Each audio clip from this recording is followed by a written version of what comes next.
Doctor Neetu रानी। मैं आपके अपने YouTube channel Saraswati education time में आप सभी का स्वागत करती हूँ। आज का मेरा टॉपिक है मानक भाषा का मानकीकरण अर्थात मानक भाषा, यानी इसी को हम कहते हैं स्टैंडर्ड लैंग्वेज, है ना। यानी भाषा का जो है मानक रूप क्या है, हम इसके बारे में बात करेंगे। तो भाषा के मानक रूप से समझने से पहले हमें ये देखना होगा कि ये क्या होती है। यह एक ऐसी भाषा होती है जिसका एक निश्चित पैमाना होता है, यानी इसका एक निश्चित मानक होता है और उसी पैमाने के आधार पर इसे बोला और लिखा जाता है। इसे ही परिनिष्ठित भाषा कहते हैं। इस भाषा का अपना एक व्याकरण होता है।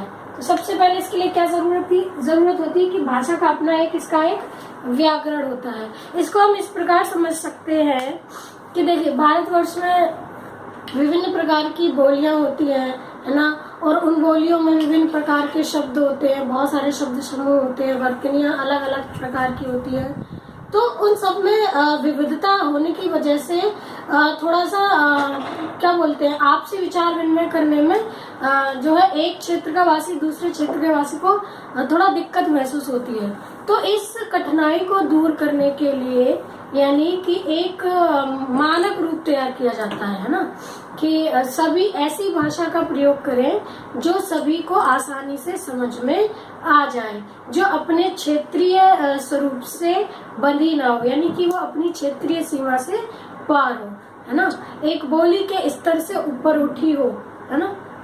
एक कहते हैं ना बोली, उपभाषा और फिर भाषा। तो इन तीनों को जो जोड़ने का काम करती है वो हमारी एक मानक भाषा ही काम करती है।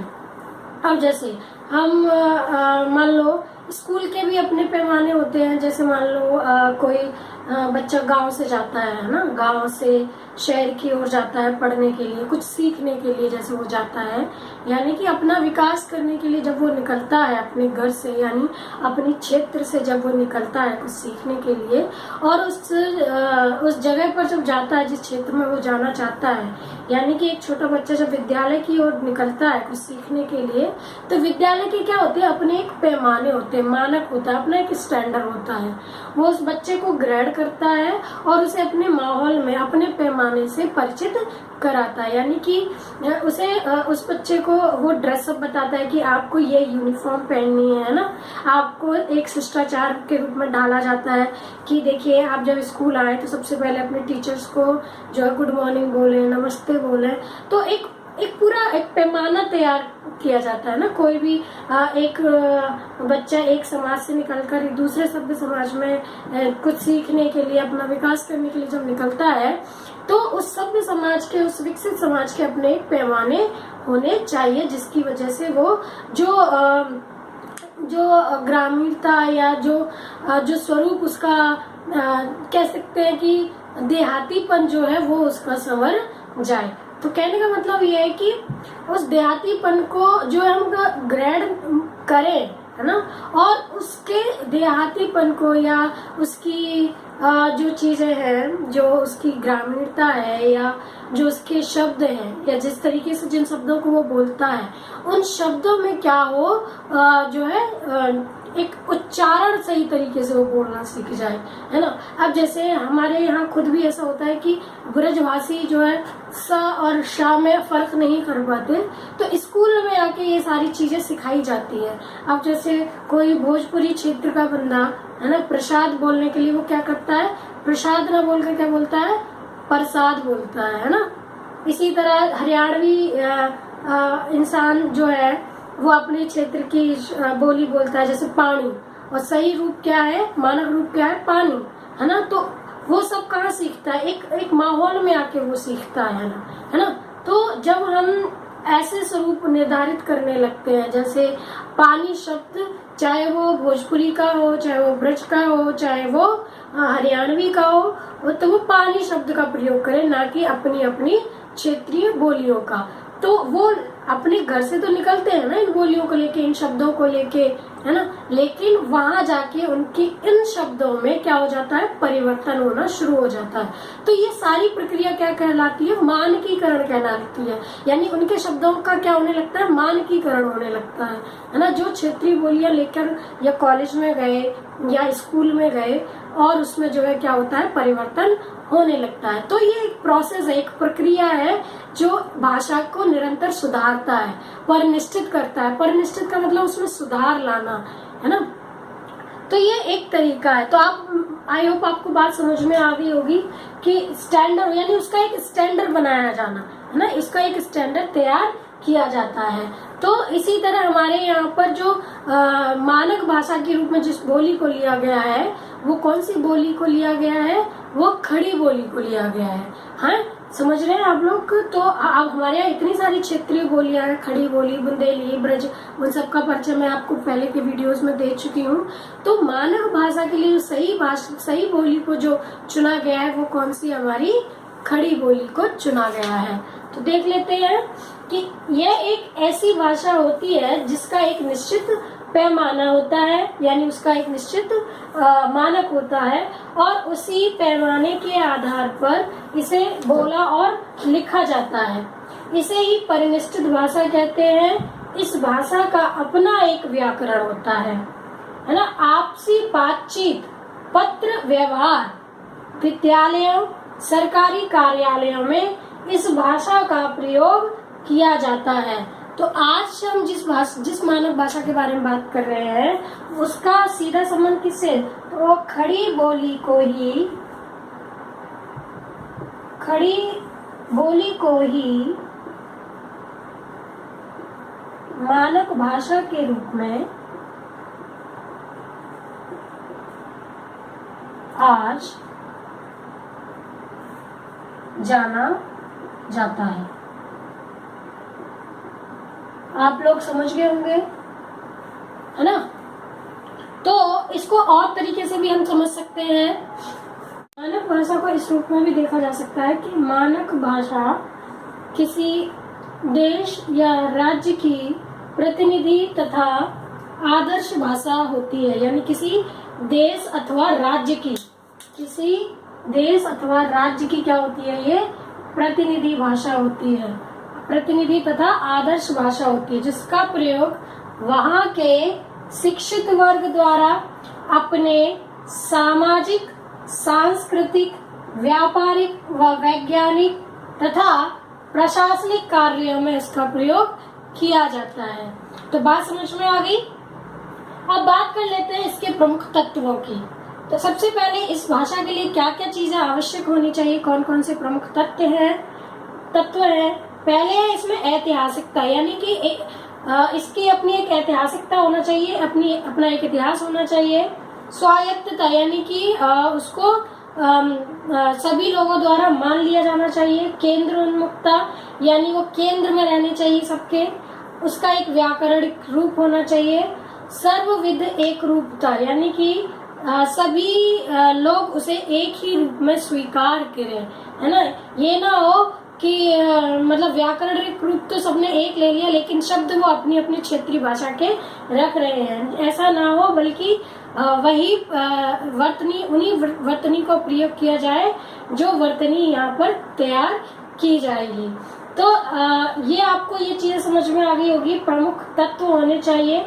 लेकिन एक ये होता है कि जब हम किसी भाषा को मानकीकृत कर लेते लगते हैं, यानी कि जब हम किसी भाषा के मानक के स्वरूप निर्माण करने लगते हैं, तो उसमें एक चीज की मतलब उसको कमी भी कह सकते हैं या कठिनाई भी कह सकते हैं।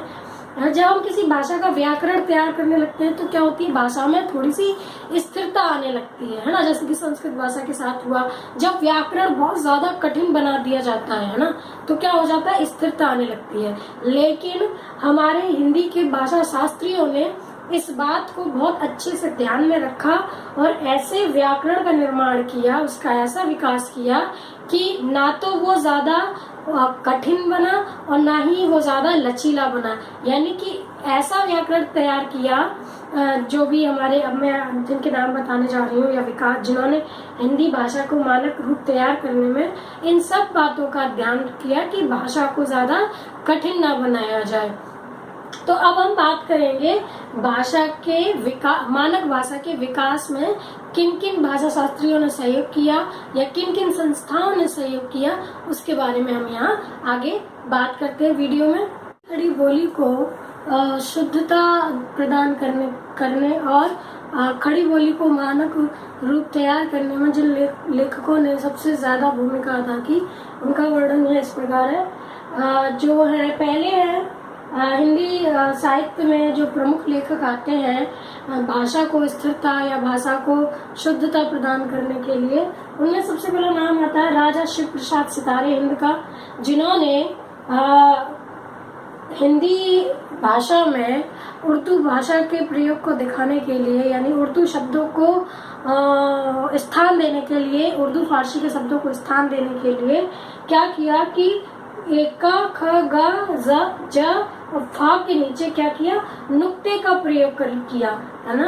काफ, गाफ, है ना, जे और फे इन सबको दर्शाने के लिए, अब जैसे बहुत सारे शब्द होते हैं, जैसे कि का से काफ अगर हमें लिखना है तो हम कैसे लिखेंगे, हिंदी में कैसे लिख सकते हैं इसको, का, यानी यहाँ पर नुक्ता लगा के तो ये काफ बन जाएगा, है ना। जैसे उर्दू का ये होता है ना काफ, ये गाफ है, यानी ये काफ है। काफ को हम हिंदी में ऐसे लिखेंगे, खड़ी बोली में ऐसे लिखेंगे और उर्दू में ऐसे लिखते हैं। इसी तरह गाफ, है ना, तो गाफ उर्दू में ऐसे लिखा जाता है, लेकिन हमारे हिंदी में इसको क्या करेंगे, ये गलत हो जाएगा, गाफ हो जाएगा। ये क्या हो जाएगा, गाफ। अब हम क्या करेंगे, यहाँ पे नुक्ता लगा देंगे, गाफ हो जाएगा। तो इस प्रकार से जो है ये सही शब्द माने जाएंगे। हिंदी भाषा में उर्दू के शब्दों को, यानी उर्दू के अक्षरों को दर्शाने के लिए उन्होंने किस चीज का प्रयोग किया, नुक्ते का प्रयोग करना आरंभ सिखाया। तो इस तरीके से राजा शिव प्रसाद सितारे हिंद ने उर्दू फारसी के शब्दों को स्थान दिया हिंदी खड़ी बोली में, क्योंकि हिंदी खड़ी बोली कैसी थी, वो ज्यादातर ऐसी जगह बोली जाती थी जहाँ मुगल सल्तनत थी, है ना। और मुगल सल्तनत में क्या थी, जिसे हम रेख्ता शब्द कहते हैं, दक्षिणी कहते हैं, वो कैसी थी, उसमें उर्दू, अरबी, संस्कृत सभी भाषाओं के लगभग शब्द हुआ करते थे। एक तरीके से हिंदुस्तानी भाषा का जो है प्रयोग की बात हो रही है। तो हिंदुस्तानी भाषा में हम सब जानते हैं कि हिंदुस्तानी जब बोलता है कोई, तो उसमें छोटे छोटे क्षेत्रीय बोली के भी शब्द होते हैं ना, गांव देहात के भी शब्द होते हैं, जैसे लोटा, खटिया, चारपाई, तो इस तरीके के भी शब्द होते हैं। उसी तरह उर्दू के भी उसमें शब्द अपने आप आ जाते हैं। तो हिंदुस्तानी भाषा क्या थी, सारे शब्दों को अपने अंदर समाहित कर लेती थी। तो हिंदुस्तानी भाषा की जो लिपि थी वो भी क्या थी, देवनागरी लिपि थी। तो देवनागरी लिपि में जो है क्या है, उर्दू के शब्दों को कैसे दर्शाया जाए, उसके लिए शिव प्रसाद सितारे हिंद ने क्या किया, नुक्ते का प्रयोग आरंभ करना शुरू किया। दूसरे नंबर पर जो आते हैं भारतेंदु हरिश्चंद्र, जिन्होंने अपनी पत्रिका हरिश्चंद्र मैगजीन में खड़ी बोली का क्या किया, उन्होंने उसे व्यवहारिक बनाया। उन्होंने इतना साहित्य लिखा, उन्होंने इतना नाटक लिखे, है ना, सबसे ज्यादा नाटक लिखे। ब्रज में हालांकि वो कविताएं करते थे, लेकिन कुछ कुछ कविताएं ऐसी थी जो खड़ी बोली में भी देखने को मिलती थी। निबंध वो लिखते थे खड़ी बोली में, तो उनके निबंध और नाटक इतने फेमस होते थे कि लोगों के बीच उनको दर्शाया जाता था। हम सभी जानते हैं कि जो आज तक वो डायलॉग बोला जाता है कि अंधेर नगरी चौपट राजा, टके सिर बाजी टके सिर खाजा। तो ये एक ऐसा प्रसिद्ध नाटक है जिसमें खड़ी बोली का प्रयोग इतने व्यवहारिक तौर पर किया गया है कि चाहे वो ग्रामीण क्षेत्र का व्यक्ति हो, चाहे वो शहर के क्षेत्र का व्यक्ति हो, उस नाटक के सारे शब्द उनकी समझ में आ जाते हैं। तो खड़ी बोली को इस तरीके से उन्होंने व्यवहारिक रूप प्रदान किया। तीसरे नंबर पर आते हैं अयोध्या सिंह उपाध्याय। अयोध्या सिंह उपाध्याय तो खड़ी बोली को ये कहते हैं कि ब्रज भाषा को छोड़कर, यानी ब्रज की बोली को छोड़कर, क्योंकि ब्रज मध्यकाल की भाषा थी, तो ये कहते हैं कि अब हम लोगों का समय आ गया है कि हम खड़ी बोली में यानी ठेठ हिंदी में अपनी रचनाएं या कविताएं लिखें। तो जो सबसे प्रमुख कार्य किया वो थे महावीर प्रसाद द्विवेदी। इन्होंने क्या किया, महावीर प्रसाद द्विवेदी ने ये सरस्वती पत्रिका के संपादक बने 1903 में, और इन्होंने जो भाषा का बिखरा हुआ रूप था कि कोई ब्रज में लिख रहा था, कोई हिंदुस्तानी में लिख रहा था, कोई कहीं कुछ किसी में लिख रहा था, कोई अवधि में लिख कर कविताएं दर्शा रहा था, तो उन्होंने स्पष्ट रूप से कहा कि हिंदी भाषा के विकास के लिए यदि कोई बोली समृद्ध है तो वो खड़ी बोली है। इसलिए अब ब्रज और अवधि में रचनाएं ना करके खड़ी बोली रचनाएं की जानी चाहिए, और बाकायदा उन्होंने पूरा भाषा का मानकीकरण किया। तो इन्होंने भाषा को लेकर इतना काम किया कि एक हिंदी साहित्य का एक पूरा युग इनके नाम से जाना जाता है, जिसे हम द्विवेदी युग कहते हैं। अगले नंबर पे है कामता प्रसाद गुप्त। नाम आता है कामता प्रसाद गुप्त का। महावीर प्रसाद द्विवेदी से प्रभावित होकर कामता प्रसाद गुप्त ने क्या किया कि पूरा एक हिंदी व्याकरण को तैयार किया, ताकि हिंदी भाषा का जो मानकीकरण है वो अच्छी तरीके से हो सके। उसी प्रकार कामता प्रसाद के बाद माता प्रसाद गुप्त ने क्या किया कि हिंदी शब्द भंडार में जो डिफरेंट बोलियों के शब्द होते हैं, विभिन्न बोलियों के जो शब्द होते हैं, उनमें क्या किया उन्होंने कि वो एक रूपता प्रदान करने के लिए उन्होंने हिंदी वर्तनी का स्थिरीकरण यानी कि उसे स्थिरता प्रदान की, और उसी को संदर्भ में रखते हुए उन्होंने क्या किया, हिंदी शब्द भंडार का स्थिरीकरण यानी कि जो हिंदी के शब्द हैं, है ना, जो भी खड़ी बोली के शब्द हैं जो विभिन्न बोलियों से लिए गए हैं, उसका क्या किया, एक स्थिरता प्रदान की, और उसी स्थिरता को प्रदान करते हुए उन्होंने एक पूरा ग्रंथ ही लिख दिया। हिंदी को मानक भाषा रूप प्रदान करने में दो और संस्थाओं ने महत्वपूर्ण भूमिका का निर्वाह किया। उनमें से पहली संस्था है हमारी भारतीय हिंदी परिषद। पहली संस्था कौन सी है? भारतीय हिंदी परिषद। इसकी स्थापना 1950 में हुई आपके इलाहाबाद विश्वविद्यालय में। कहाँ हुई? इलाहाबाद विश्वविद्यालय में। इसके जो अध्यक्ष थे वे थे डॉक्टर धीरेन्द्र वर्मा, और उन्हीं के जो संपादन में जो कार्य किया, माता प्रसाद भी इसी संस्था से जुड़े हुए थे। माता प्रसाद गुप्त भी इसी संस्था से जुड़े हुए थे, और इसी संस्था में रहते हुए इन्होंने इस ग्रंथ का जो है निर्माण किया था। इसके अलावा इस संस्था से जो जुड़े हुए सदस्य थे वो थे डॉक्टर हरदेव बाहरी। इन्होंने भी क्या किया कि हिंदी को व्याकरण रूप प्रदान किया, और इन्होंने भी किताबें लिखी, पुस्तकें लिखी। हिंदी भाषा को लेकर इन्होंने क्या लिखी? किताब लिखी। इनकी पुस्तक का नाम जैसे हिंदी भाषा। तो हिंदी भाषा में बहुत सारी जो लोग थे वो लगातार कार्य करते चले आ रहे थे। अगला जो नाम आता है, जिस संस्था का नाम आता है, वो है हमारी केंद्रीय हिंदी संस्थान। केंद्रीय हिंदी निदेशालय। किसका नाम आता है? केंद्रीय हिंदी निदेशालय। इसकी स्थापना HRD के तहत हुई, यानी ह्यूमन रिसोर्स डेवलपमेंट, जिसे हम मानव संसाधन विकास मंत्रालय कहते हैं। उसी के अंतर्गत हिंदी भाषा को विकसित करने के लिए, उसका प्रचार प्रसार करने के लिए और एक मानक भाषा का स्वरूप प्रदान करने के लिए इस संस्था का निर्माण किया गया था। और इस संस्था का निर्माण हुआ 1 मार्च 1960 को। कब हुआ? 1 मार्च 1960 को। तो इस तरीके से प्रमुख लोग थे जिन्होंने हिंदी भाषा का मानकीय रूप तैयार किया, खड़ी बोली का रूप तैयार किया, और आज हमारे सामने जो भाषा दिखाई देती है उन सब में इनका महत्वपूर्ण योगदान है। तो सबसे महत्वपूर्ण बात क्या होनी चाहिए कि मानक भाषा को समझने के लिए व्याकरण को समझना बहुत जरूरी है, यानी व्याकरण का ज्ञान बहुत जरूरी है।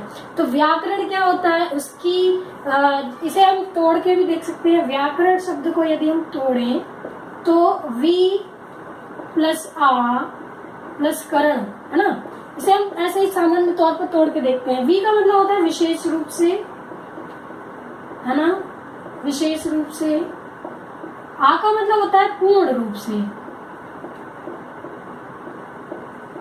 और व्याकरण का मतलब होता है व्याख्या करना, यानी बताना, व्याख्या करना या बताना। तो जो पूर्ण रूप से भाषा के विषय में जानकारी मिलती है वो हमें किसमें मिलती है, व्याकरण के अंतर्गत मिलती है। तो आज का मेरा वीडियो यहीं समाप्त होता है। अगले वीडियो हम जो शुरू करेंगे उसमें अब जो हमारा जो भाषा का पोर्शन था वो लगभग समाप्ति की ओर है, और अब हम बढ़ेंगे व्याकरण की ओर।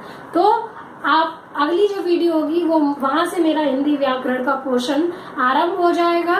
वहां से मैं बताऊंगी कि व्याकरण किस तरीके से भाषा में सहयोग देता है, और उसके कौन कौन से स्टेप्स है, कौन कौन से सोपान है जिनसे हिंदी व्याकरण हमें समझने की जरूरत है। तो हिंदी व्याकरण का आरंभ करेंगे अगले वीडियो से, और आज का मेरा वीडियो यहीं समाप्त होता है। और आशा करती हूँ कि आपको पूरा मेरे लेक्चर समझ में आ रहे हैं। लगातार मुझे अच्छे व्यूज भी मिल रहे हैं, आप सबका बहुत बहुत धन्यवाद।